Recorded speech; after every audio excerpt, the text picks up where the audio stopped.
মুর্শিদাবাদ দাঙ্গা হাতে নিক। আমি ধন্যবাদ জানাবো কেন্দ্রীয় স্বরাষ্ট্র দপ্তরকে।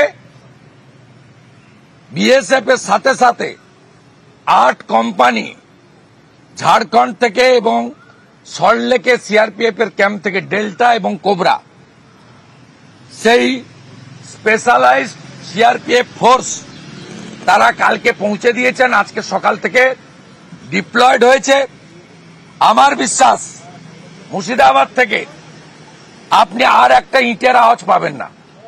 বাকিটা যে জব্দ করার দরকার, এনআইএ আসা দরকার।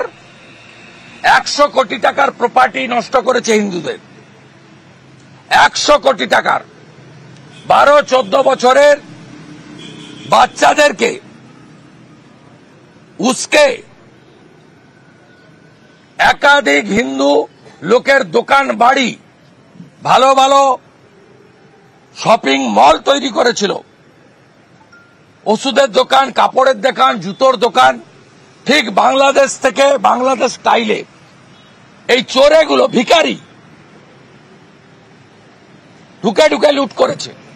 100 কোটি টাকার প্রপার্টি লুট হয়েছে সুতিতে, ডাকবাংলো মোড়ে, ধুলিয়ান টাউনে, জঙ্গিপুরে এবং শামশেরগঞ্জের একাধিক গ্রামে।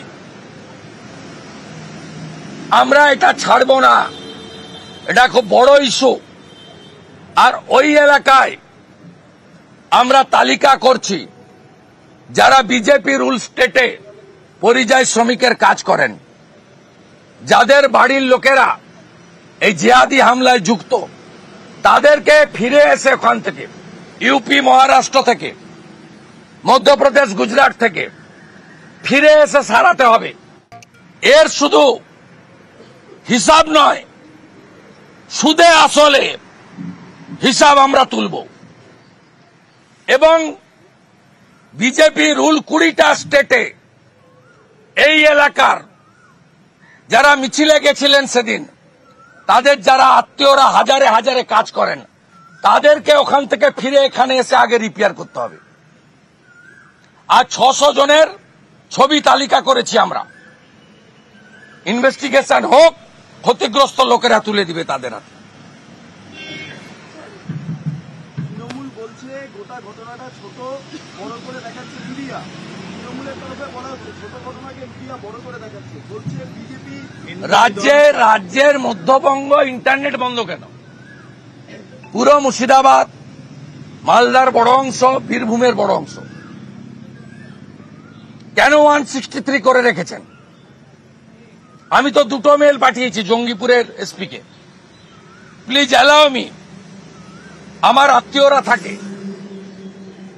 আমি অপোজিশন লিডার, আমি রিলিফ দিতে চাই। আপনি কেন কাউকে অ্যালাউ করছেন না? কোন এনজিও কে অ্যালাউ করছেন না, পাবলিককে অ্যালাউ করছেন না কেন? এগুলোর মাধ্যমে কি বুঝায়? শাটার লাগিয়ে ঢুকিয়ে গেছিল মমতার পুলিশ। দেখুন তো এই ছবিটা, এই ছবিটা দেখুন। মুর্শিদাবাদে পুলিশের সামনে গুলিয়ার